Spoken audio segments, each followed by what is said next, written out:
Hi guys, welcome back to my channel. So guys, सबसे पहले तो ना मैं एक जनरल सी इन्फॉर्मेशन दे देता हूँ। हम इस वीडियो में ना ट्रांसपोर्टेशन स्पेशलिस्ट के रिक्वायरमेंट्स, जो भी इसका जॉब डिस्क्रिप्शन है, ठीक है, कि मतलब कि कौन कौन अप्लाई कर सकता है, और उसके बाद ना उसके मेन जो वीडियो का फोकस है ना वो असेसमेंट के पैटर्न की तरफ रहने वाला है, ठीक है। और मैं ये बताऊंगा कि कैसे कैसे असेसमेंट के क्वेश्चन आते हैं।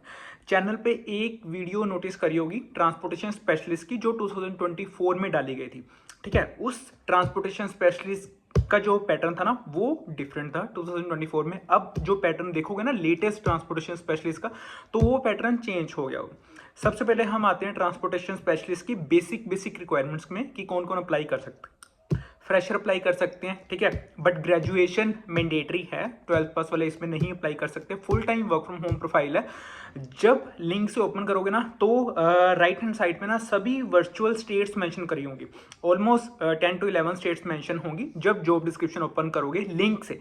लिंक डिस्क्रिप्शन बॉक्स इवन की पिन कमेंट्स में मिल जाएगा, ठीक है। तो ये मेन रिक्वायरमेंट्स का हमने समझ लिया, तो ये है। बाकी सैलरी का इसका आइडिया नहीं है, बट एम्बिशन बॉक्स या ग्लास स्टोर पे ना कोई भी कभी भी किसी भी अमेजोन की प्रोफाइल का अगर सैलरी चेक करना हो ना तो एम्बिशन बॉक्स बेस्ट है, ठीक है, सैलरी चेक करने के लिए। तो ये था।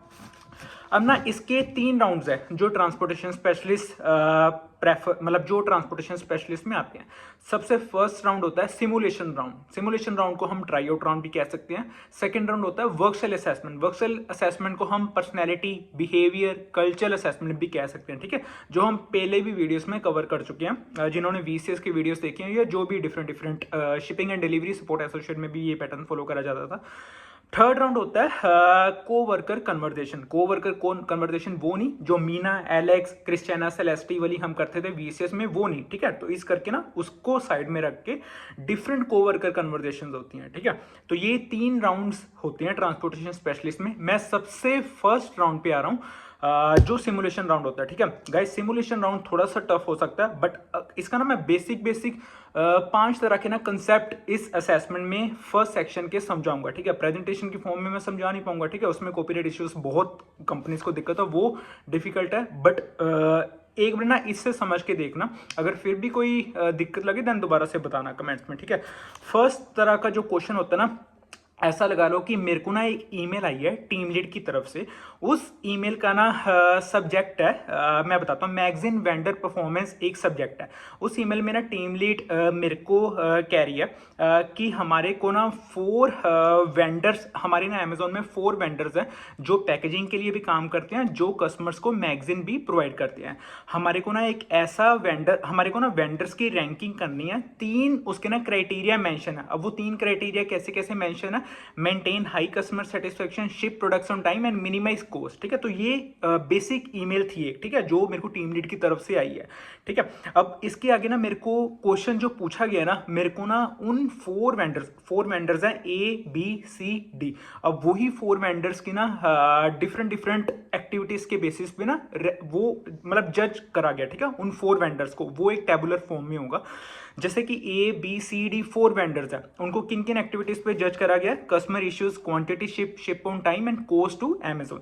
अब जो ये 4 वेंडर्स होंगे ना, मेरे को टेबुलर फॉर्म में देखना पड़ेगा कि कौन सा वेंडर है कि जिसकी मिनिमाइज कॉस्ट है, कौन सा वेंडर है कि जो ज्यादा प्रोडक्ट शिप कर रहा है और वो भी टाइम पे, कौन सा वेंडर है कि जिसकी हाई कस्टमर सेटिस्फेक्शन है, ठीक है। वो कंप्लीटली टेबुलर फॉर्म में जो ग्राफ होगा ना उसमें कंप्लीटली मेंशन होगा। हम इजीली बता सकते हैं कि किस वेंडर को हमें फर्स्ट रैंक देना, किस वेंडर को हमें लास्ट रैंक देना। तो ये एक कंसेप्ट था, ठीक है। अब आगे ना मैं सेकंड कंसेप्ट पे आता हूँ। अब ना ऐसे लगा लो कि ये भी एक वेंडर का ही क्वेश्चन है, ठीक है, वेंडर्स का ही क्वेश्चन है। एक प्लानिंग टीम है, एक प्रोडक्ट टीम है। प्रोडक्ट टीम की डिमांड है कि हमारे को ना एक ऐसा वेंडर चाहिए जो प्रोडक्ट डिमांड के अकॉर्डिंग अपने आप को चेंज कर ले। प्लानिंग टीम ने ना मेरे को 4 वेंडर्स की परफॉर्मेंस सेंड करी, ठीक है। प्रोडक्ट टीम को ना 4 वेंडर्स की परफॉर्मेंस के बेसिस पे 4 वेंडर्स का बताया, और ये भी ना क्वेश्चन टेबुलर फॉर्म में होगा, ठीक है। अब ऐसी ABCD वेंडर है, ठीक है। तो 4 वेंडर्स है, मेरे को ना अगेन 4 वेंडर्स को ना रैंकिंग देनी है। अगेन वही एक्टिविटीज है, ये एक आधी एक्टिविटी चेंज भी कर सकते हैं। जो ये एक्टिविटी मेंशन करी ना, फ्लेक्सिबिलिटी के बेसिस पे, customer issues, quantity, ship and ship on time.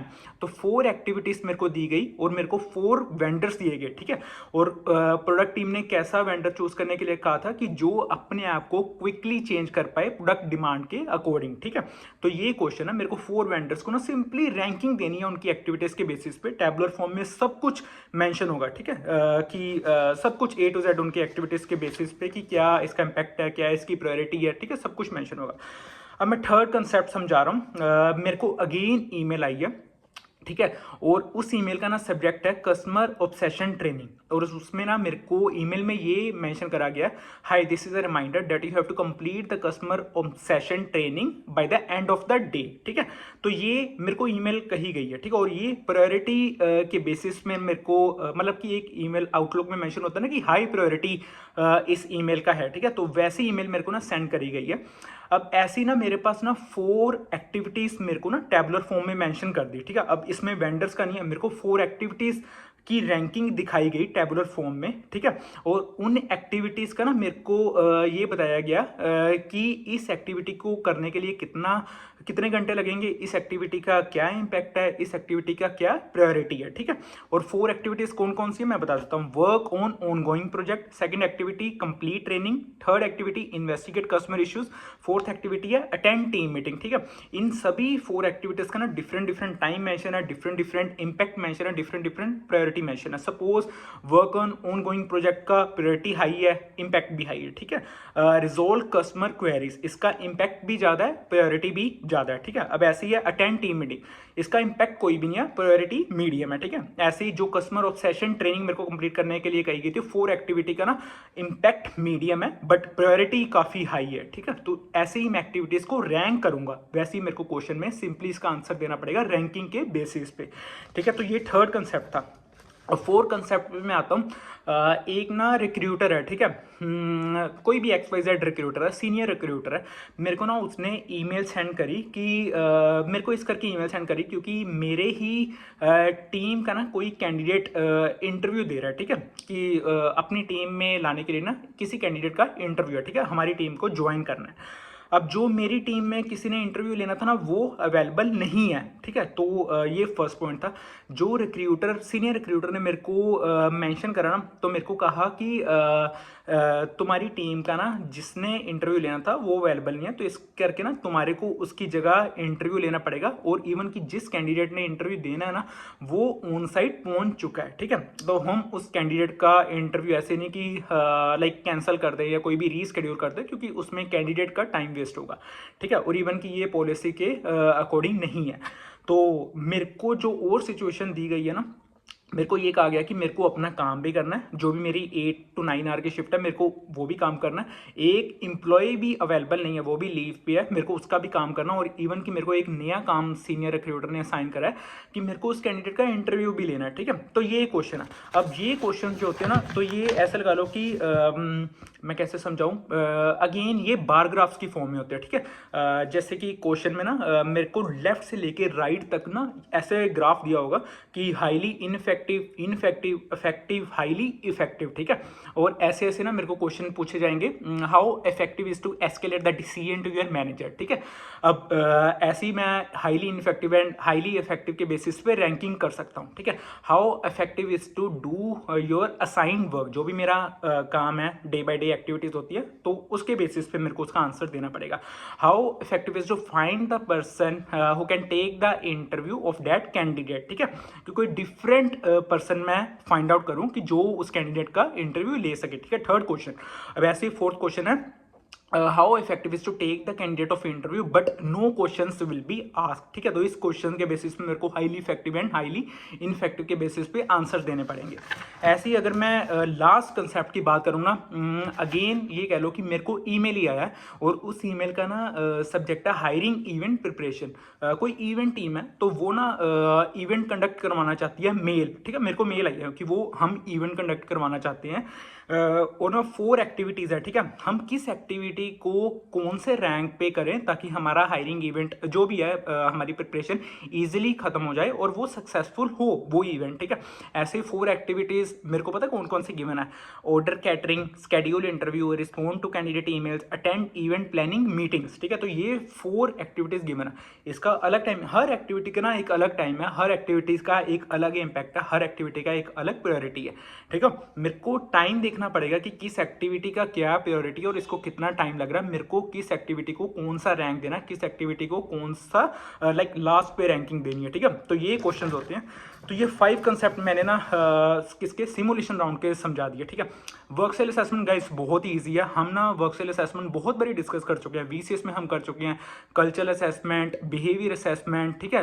Work cell assessment कह सकते हो इसको, ठीक है। तो यही है, ऐसा लगा लो कि 2 तरह के ना मैं पहले ना क्वेश्चन का ना कंसेप्ट समझाता हूँ कि कैसे क्वेश्चन हमारे को रियल असेसमेंट में दिखाए जाएंगे। एक लाइन दी गई है, ठीक है, लेफ्ट से के राइट तक मैं शुरू करूँगा। Most like me, more like me, more like me, most like me. ऊपर मेरे को ना 2 स्टेटमेंट्स गिवन होगी।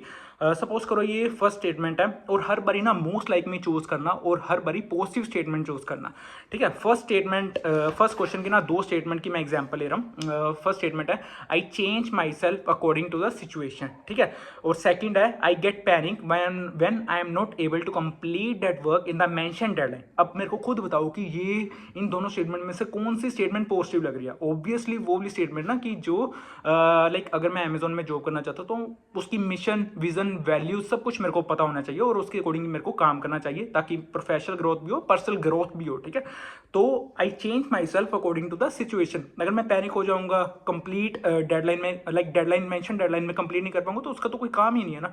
तो हर बारी पॉजिटिव स्टेटमेंट चूज करते हैं। ऐसे में सेकंड क्वेश्चन की एग्जांपल लेता हूं। अगेन मैं 2 स्टेटमेंट दिखाऊंगा, ठीक है। फर्स्ट स्टेटमेंट है I get motivated when I am appreciated, ठीक है। सेकंड स्टेटमेंट है I am the only one in the team who is able to resolve the query in the project, या कुछ भी, who is able to resolve the query in the issue, ठीक है, कुछ भी। अब जो इसमें है ऑब्वियसली ये वाली स्टेटमेंट फर्स्ट वाली पॉजिटिव होगी, ठीक है, कि आई get motivated when I am appreciated, ठीक है। तो ये वाली, अब ऐसे ही सेकंड स्टेटमेंट देखोगे तो वो थोड़ा सा ना कॉन्फिडेंट होना सही है, बट ओवर कॉन्फिडेंट होना या ओवर स्मार्ट होना वो कंपनी या पॉलिसी सपोर्ट नहीं करती, ठीक है। तो ऐसे ना हमें पॉजिटिव स्टेटमेंट चूज करनी हो, हर बारी मोस्ट लाइक में, हर बारी पॉजिटिव स्टेटमेंट, बस इस चीज का ध्यान रखना। लास्ट राउंड पे आते हैं। लास्ट राउंड होता है कोवर्कर कन्वर्सेशन। कोवर्कर कन्वर्सेशन बिल्कुल कंप्लीटली डिफरेंट है, जैसे मीना, एलेक्स, सेलेस्टी, क्रिस्टियाना वाला होता था ना, ठीक है। इसमें हमें वॉइसेस अपनी वे में ही बोलना पड़ेगा, बट ये कन्वर्सेशन नहीं है। इसमें कन्वर्सेशन होंगी finance manager, project manager, sales manager, customer service manager, ठीक है। तो ये 4 पीपल हैं, ठीक है। तो ऐसे कह लो फाइनेंस मैनेजर को ना कोई नया प्रोजेक्ट मिला, ठीक है, और वो ना मैं प्रोजेक्ट मैनेजर हूँ, फाइनेंस मैनेजर कोई और है, ठीक है। सपोज वो मेरे को कह रहा है कि हमारे को ये प्रोजेक्ट है और हमारे को ना अकाउंट डिपार्टमेंट में ना कोई प्रॉब्लम है, तो वो मेरे को कह रहा है कि तुम ना सेल्स मैनेजर, इवन की कस्टमर सर्विस मैनेजर के साथ भी ना कन्वर्सेशन करो। तो वैसे ना मेरे को वॉइसेस सुनाई जाएंगी, आई थिंक 2.5 मिनट या 1.5 मिनट तक ना वॉइस चलेगी जो फाइनेंस मैनेजर बोलेगा, और उस वॉइस को ना मैं 2 बारी सुन सकता हूँ, ठीक है। अगर एक बारी भी मेरे को समझ नहीं लगती तो उसको ना मैं दोबारा भी सुन सकता हूँ। अगर एक बारी मेरा रिकॉर्ड भी मैं सही नहीं कर पाया ना तो दोबारा भी मैं रिकॉर्ड कर पाऊंगा, ठीक है। तो ये था, जैसे कि फाइनेंस मैनेजर का मैंने आंसर दिया, ठीक है, कि okay so I will be doing the conversation with the project with the sales manager and customer service manager, ठीक है। तो ऐसे मैंने बढ़ा चढ़ा के ना बहुत अपनी लैंग्वेज में बता दिया, ठीक है, जो भी उसके क्वेश्चन के अकॉर्डिंग वो। अब नेक्स्ट मेरे को ना फाइनेंस जो भी जिसके साथ मैंने कनेक्ट कर रहा था सेल्स मैनेजर, उसकी मैं कन्वर्सेशन सुनूंगा 2 मिनट तक, ठीक है। तो फिर मैं अपनी रिकॉर्ड करूंगा, ठीक है। उसके बाद मैं कनेक्ट करूंगा एट लास्ट फाइनल जो होगा कस्टमर सर्विस मैनेजर, उसकी मैं कन्वर्सेशन सुनूंगा, ठीक है, 2 मिनट तक, और उसके बाद मैं अपना आंसर दूंगा, ठीक है। लास्ट में ना फाइनेंस मैनेजर मेरे को दोबारा कनेक्ट करेगा कि जो भी कस्टमर सर्विस मैनेजर है या जो भी सेल्स मैनेजर है कि उन दोनों की कन्वर्सेशन सुनी तो तुम्हारा क्या ओपिनियन है, ठीक है। तो वो मेरे को ना शेयर करना पड़ेगा। एट लास्ट ये कन्वर्सेशन जाके खत्म होगी। तो ये 3 राउंड्स होते हैं। और इसको देख सकते हो। बाकी इसका पावर पॉइंट के फॉर्म में कोई भी अपलोड नहीं कर पाऊंगा, बट हाँ वेबसाइट पे टाइम लगा तो अराउंड 2 to 3 डेज में ये मैं अपलोड कर दूंगा, ठीक है। चैनल लिंक जो मिल जाएगा वो डिस्क्रिप्शन बॉक्स में, इवन की पिन कमेंट्स में मिल जाएगा इसका अप्लाई करने का, ठीक है। फुल टाइम प्रोफाइल है, वर्क फ्रॉम होम प्रोफाइल है, ऑलमोस्ट सभी सेट्स अप्लाई कर सकते हैं, फ्रेशर भी इवन अप्लाई कर सकते हैं।